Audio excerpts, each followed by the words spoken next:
Welcome to our channel. Today we how to activate your application timeline with KEI step by step clearly. To activate your application timeline with KEI, start by logging into your KEI account. Once you're logged in, navigate to the dashboard. Locate the application timeline section on your dashboard. Click on the Activate button found in that section. A pop-up window will appear, prompting you to confirm your activation. Review the information provided and proceed by clicking Confirm. Wait for the system to process your request. You will receive a notification once the timeline is successfully activated.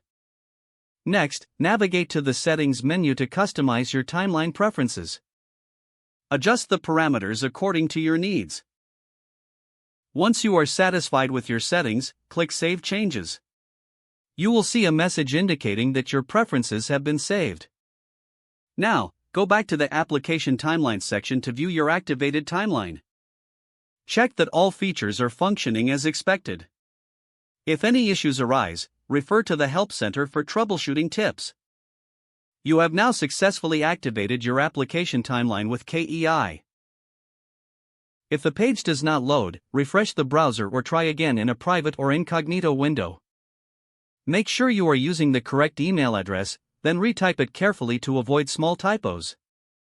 If your password is not accepted, use the Reset option and create a new strong password you can remember.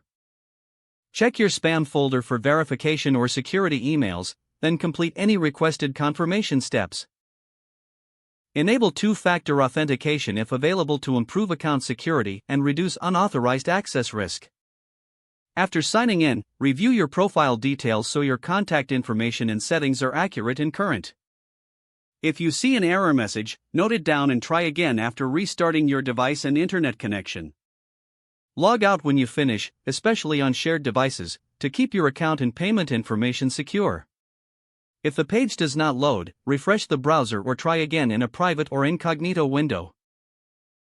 Make sure you are using the correct email address, then if your password is not accepted, use the Reset option and create a new strong password you can remember. Check your spam folder for verification or security emails, then complete any requested confirmation steps. Enable two-factor authentication if available to improve account security and reduce unauthorized access risk. After signing in, review your profile details so your contact information and settings are accurate and current. Don't forget to like this video and subscribe to our channel for more step-by-step tech guides.